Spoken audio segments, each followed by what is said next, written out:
November 28th, 1953, New York City, 2:30 in the morning. A man falls from the 13th floor of the Statler Hotel and lands on the sidewalk below. His name was Frank Olson. He was a CIA biochemist. The official report says suicide. The real story, he was murdered by his own government for what he knew. What killed Frank Olson wasn't a fall. It was a secret. A program so dark, so disturbing that even today, 70 years later, most of its files have never been seen. I'm Mark. And tonight, we open a file the CIA tried to burn. Welcome to Classified X. To understand what happened to Frank Olson, we need to go back to 1953. The Cold War is at its peak. The CIA is convinced the Soviets have developed mind control techniques. Brainwashing. The Americans launched their response, a classified program codenamed MK Ultra.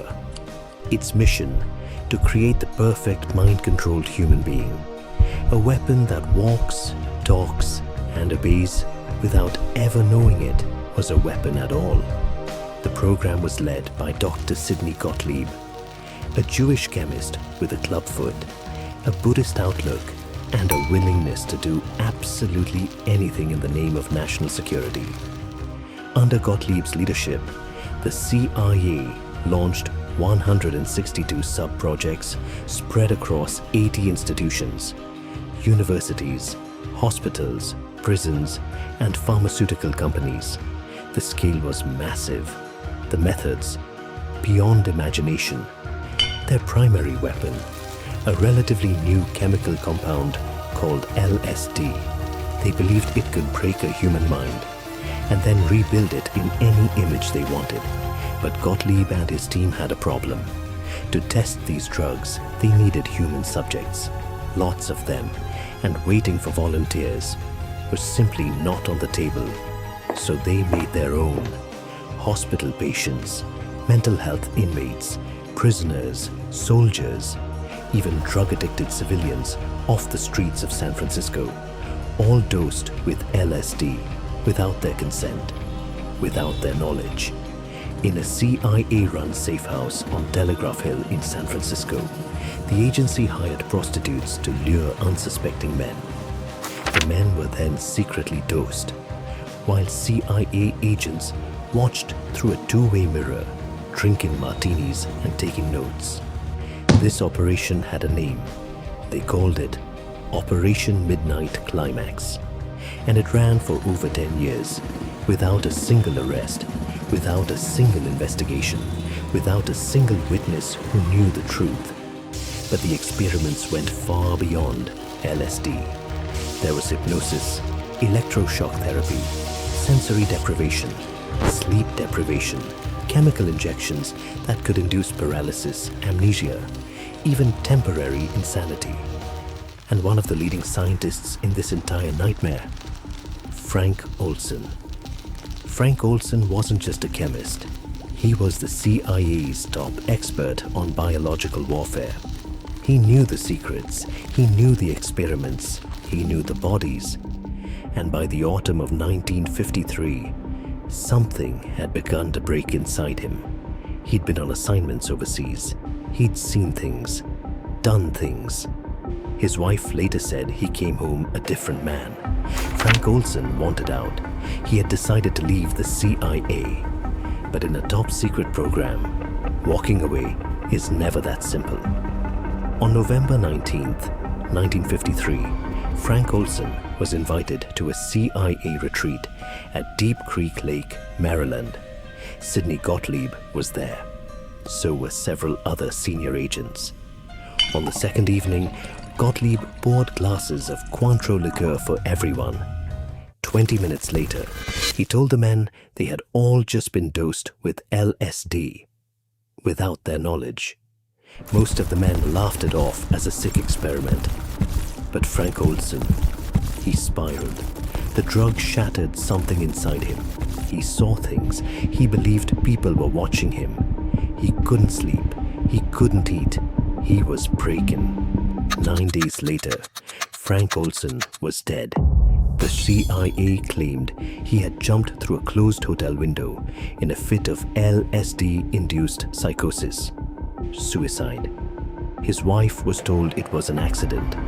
His children were told their father had been depressed. The CIA paid the family a settlement. The case was closed, and for 22 years, the world believed the lie. Then, in 1975, everything changed. A small leak, a few documents, the Rockefeller Commission and the Church Committee began digging. And what they discovered shocked the world. The CIA had been running secret experiments on American citizens for over 20 years. But there was a problem. In 1973, just 2 years earlier, CIA Director Richard Helms had ordered the complete destruction of all MK Ultra records. Tens of thousands of pages, burned, shredded, erased.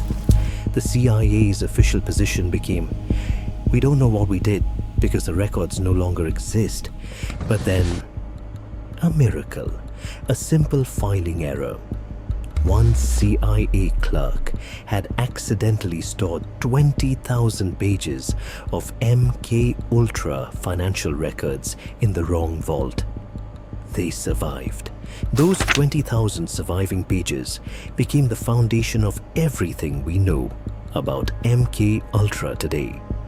And they led investigators straight back to a name they thought had been forgotten: Frank Olson. In 1975, President Gerald Ford did something unprecedented.